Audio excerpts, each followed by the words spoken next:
Good morning, folks. Sean Henry here. The job that I'm going to do today, well, a few actually, while we're in lockdown, might as well do it while I've got a bit of spare time on my hands.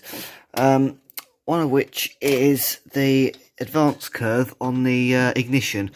So basically, this little gear in here that is serrated and it's offset. So the more you turn it around one way, basically the more it holds the spring inside there under tension, and the more tension there is on the spring, the more vacuum you need for the advance to kick in. Now I've got to take a few things into consideration here. That distributor, obviously I set up before the engine rebuild to this engine, and it seemed to be running quite nicely. The engine rebuild, I took the camshaft out of the spare 12 engine I had, because the other one that come out of this ended up in a not so great condition. So I've taken the cam out of the other 12 engine, and I've noticed since that when you sort of come off the throttle doing say 50 or 60 mile an hour, 50 actually, because it hasn't been over 50 yet, you can sort of feel it misfiring on the way down the rev range. Now, what I think that most likely is that isn't quite set right. So obviously the timing's not quite right at that end in that area. So what I'm going to do is, I've got a distributor that came out of the 12 engine, and my guess is where all the different engines are slightly different, and that's why they've all got their own distributor with their own advance curve. I reckon it's quite possible that the distributor that went with the camshaft at the other engine is probably set up correctly to that camshaft.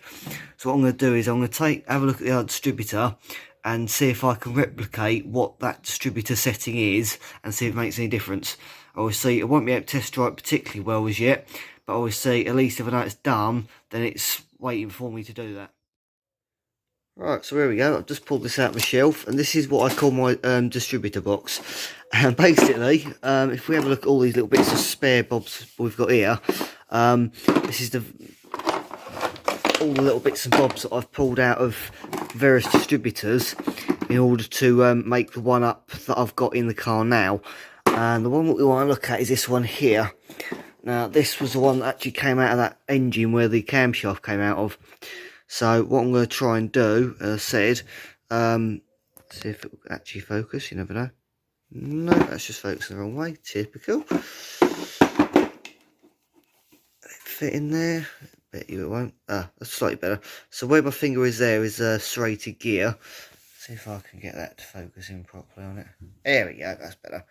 So that setting on that gear there is what I'm looking at trying to replicate, because I reckon that will probably make the engine run a hell of a lot better anyway. So the only thing I have noticed, however, straight away is, I could be completely wrong and bonkers in saying this, but yes, so if I spin that round, yeah, so in actual fact, either that gear is the wrong way, either this gear is a different way round from factory, or I've quite possibly put the gear in on my one the wrong way round. That could be a reason for it, couldn't it? So if you look at that one, I might have actually put the gear in the wrong way around. That could be a simple explanation. Let's have a look, shall we? Right, I'm going to try and do this on camera if I can manage it. Just depends on how, if I need two hands at any point, in which case it'll be a no. So, yeah. Oh, see if we can get that one to spin. This is going to be fun. Try and wiggle my hand up, screwdriver now. This is where a small one would be ideal, but yeah, typical mechanic at home. Things are a bit messy, not actually sure where half your stuff is.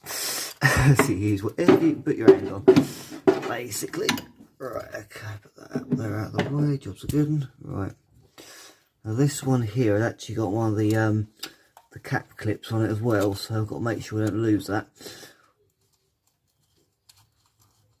as I say, you can now see that that makes that gear wiggle. It's because there's a rod going inside that gear.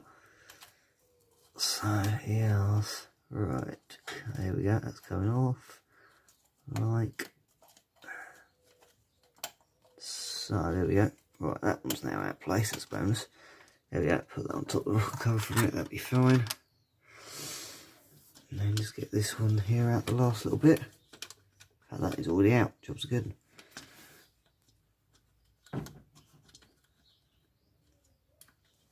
Is there a washer on there? No more like there is. Looks like it. It's also got the condenser on that one. Oh, do come off. There we go. Gotcha. Right, now the important one is here not to drop that, because the condenser's on a wire, so that doesn't matter as much. So, yeah. Right, now the bit I've got to do now is push that bit there back, because that bit is sprung loaded against where that gear is, and that's how it all holds itself in place. So I need to push that spring back so that I can then get that, basically relieve the tension, then I can lift the whole thing off. So I'll just put the camera down for a minute, sorry. There we go, and there we have it. That easy, you just pull it off, it lifts the whole thing up, and then that bit pops off. And now, as you can see there's the little rod it operates. So yeah, now what I'm going to do is make sure I've got that the right way around this time, and then put it all back on.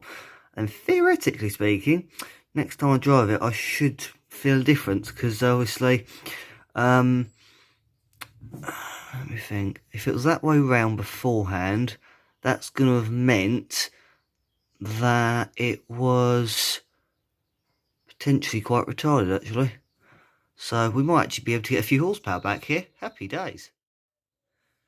Okay, so just put that gear back in there like so, and that means that we would now be retarding it by spinning it round the way you're supposed to.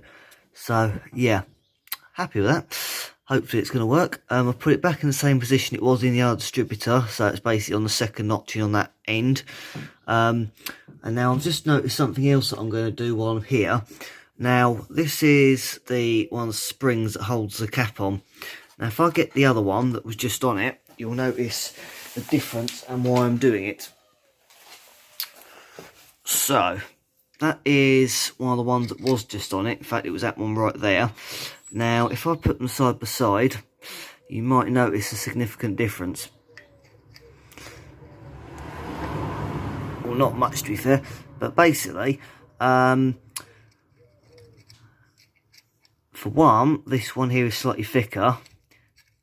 Two, it is actually the matching one to go with the one on the other side of this distributor. And three, if I do that, you can probably see that this one's actually got a bigger tail on the top of it. And for that reason, and that reason only, every time I've been trying to get this cap off, it's almost been easier to stick a screwdriver between the distributor cap and this, because basically this one sits flush up against the cap like that, making an absolute pig to get off. So while I'm in this position, putting this one back on, which means it'll be a lot easier to do it. Happy.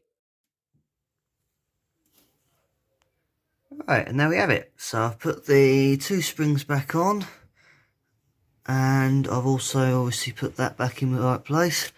So now there's a little clip that holds that down, make sure it can't come off. Where the hell did I put the damn thing? Okay, be back in a second.